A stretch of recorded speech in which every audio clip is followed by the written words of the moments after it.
موږ سره اوس هم څه د ګل قیمت کم شوی نه دی، موږ سره اوس هم څه د ګل قیمت کم شوی نه دی چې په ازغو خوله لګوي نو دا د ګل کار دی. موږ د مینې او د هر چې په خولو خوله لګوي دا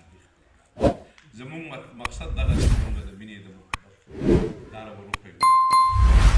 بس خلک شته دی چې هغه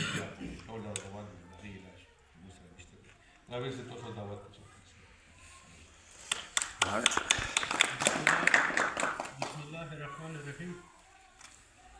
زه غواړم چې نن زه د خپلو خبرو هغه ټایم چې کوم دی هغه خپل سابقه صدر موجوده سالار عارف خان ته ورکړم.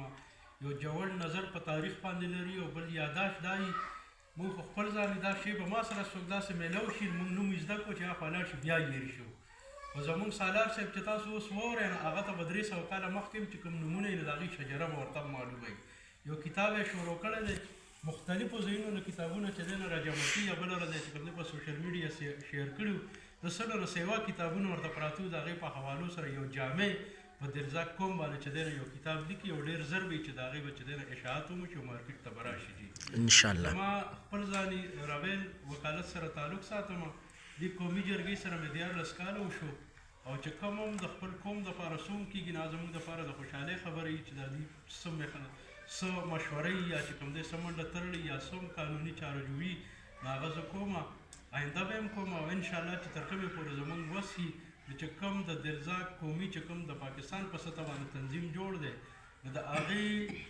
زمونږ مقصد صرف چې دی نو دا خپل ورورولي چې دی نو قایمول دي. لکه مونږ دلته که مثال په طور رالو نو دا یو تعلق جوړ شو چې دا دوه ورونه وي چې مونږ په ریاض کې چې دی نو هلته پاتې کېږو، هلته زما خوروین هم پاتې کېږي نو دا هم دې سره دا تعلق او دا هر څه جوړ شي. او څنګه چې ممبر صاحب وویل نو دا د ځامې یو دغه مونږ جوړ کړی دی، زمونږ ګروپونه دي د وټساپ پای کې 400 500 درزاق د هر ځای چې کوم دی نو مونږ سره ایډ دي.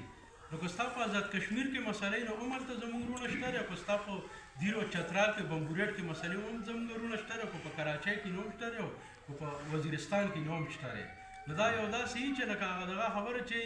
ځان به چې دی نو د کویه چندخ د ځان نه جوړو، بس یو دنیا ده، یو پاکستان دی، یو خپل قوم دی، زوړ تاریخ دی، هغه ژوندی کول دي، هغه به هم په دې رابطو په دې باندې کېږي. زیات ټایم نه اخلم او ستاسو ټولو دی الله قدر وکړي چې موږ له هم چې دی نو دومره ټایم راکړو او دغه تمه لرو چې تاسو خپل اتفاق دلته کې جوړ کړئ او چې کله داسې حاجي صاحب اوس کمزوری شوی دی نو چې ستاسو کس به موږ ته صرف وزیري کوئ او هغه په کال کې یا 6 میاشتې کې چې دی نو یو ځل داسې پروګرام وکړي.